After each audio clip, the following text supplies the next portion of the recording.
ఇంటింటి రామాయణం వింతైనా ప్రేమాయణం.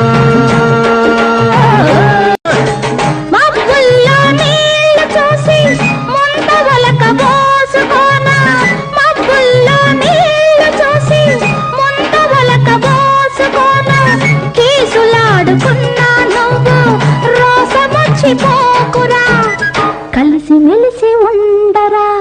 ఇంటింటి రామాయణం వింతైనా ప్రేమాయణం.